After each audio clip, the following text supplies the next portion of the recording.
latar belakang. Nah, PT Pupuk Indonesia atau Persero itu telah berhasil melaksanakan mandat penyaluran pupuk bersubsidi dengan kinerja memuaskan pada tahun 2024 hingga 27 Desember 2024. Total 7,31 juta ton pupuk subsidi termasuk 3,69 juta ton urea dan 3,57 juta ton NPK telah disalurkan, menegaskan komitmen perusahaan dalam mendukung ketahanan pangan nasional. Nah, kinerja positif ini menghasilkan stok nasional akhir tahun yang kuat mencapai 1,49 juta ton termasuk 1,7 juta ton pupuk bersubsidi. Nah, pencapaian ini menjadi landasan optimisme perusahaan untuk menjamin ketersediaan stok pupuk yang memadai di sepanjang tahun 2025. Nah, setelah kita mengetahui apa sih latar belakang dari penyaluran pupuk bersubsidi ini, selanjutnya kita akan memasuki pembahasan mengenai apa sih tujuan dari penyaluran pupuk bersubsidi ini. Nah, tujuannya yaitu untuk menunjukkan realisasi penyaluran pupuk bersubsidi oleh Pupuk Indonesia hingga Desember 2024 sebagai bentuk transparansi dan pertanggungjawaban terhadap penggunaan subsidi pemerintah. Pembahasan yang selanjutnya yaitu kita harus mengetahui apa sih manfaat dari penyaluran pupuk bersubsidi ini.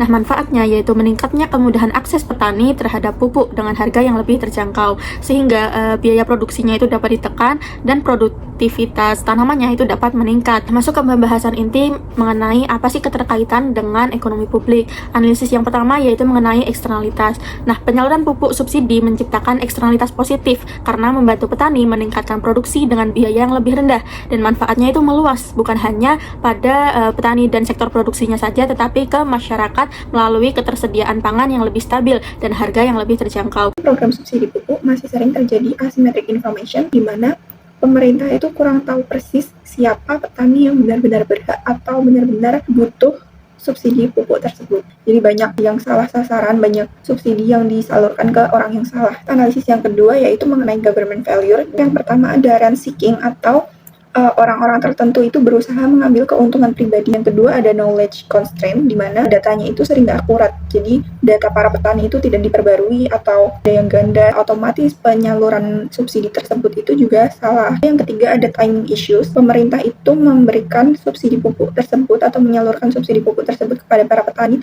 namun di waktu yang salah. Jadinya penyalurannya terlambat seperti itu. Di sini saya akan menjelaskan tentang perbedaan subsidi pupuk tahun 2024 dan sebelumnya. Yang pertama yaitu tentang dasar aturan. Sebelum tahun 2024 itu mengacu pada Permentan nomor 10 tahun 2024, alokasi dan harganya ditetapkan melalui Kementan nomor 734 tahun 2022. Sedangkan pada tahun 2024 ada perubahan lewat Permentan nomor 1 tahun 2024, alokasi dan HET-nya untuk tahun 2024 ditetapkan melalui Kementan nomor 249 tahun 2024. Yang kedua mengenai jenis pupuk yang disubsidi. Sebelum tahun 2024 itu ada 3 jenis pupuk, yaitu urea, NPK, NPK khusus. Sedangkan pada tahun 2024 itu ditambah dengan pupuk organik. Yang ketiga yaitu mengenai syarat petani penerima subsidi, di mana sebenarnya tidak banyak perubahan tetapi lebih diperketat pada tahun 2024. Yang terakhir ada rekomendasi kebijakan. Yang pertama yaitu menambah anggaran subsidi pupuk, yang kedua meningkatkan pengawasan distribusi, yang ketiga mempercepat pendataan petani, yang keempat kolaborasi antara pemerintah dan swasta, yang kelima tentang pendidikan dan pelatihan untuk petani. Berikut beberapa dampak dari adanya subsidi pupuk. Dampak positifnya yaitu dapat menurunkan biaya produksi, meningkatkan pendapatan petani, meningkatkan produktivitas, lalu menopang ketahanan pangan, serta mengurangi kesenjangan pendapatan petani.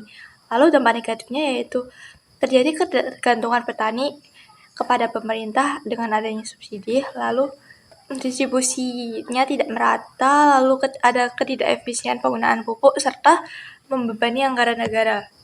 Lalu ada tantangannya yang masih terjadi yaitu masalah distribusi di daerah terpencil, lalu terjadi penjualan atau penyalahgunaan di atas harga eceran tertinggi, lalu kurangnya pemahaman petani terhadap mekanisme terbaru.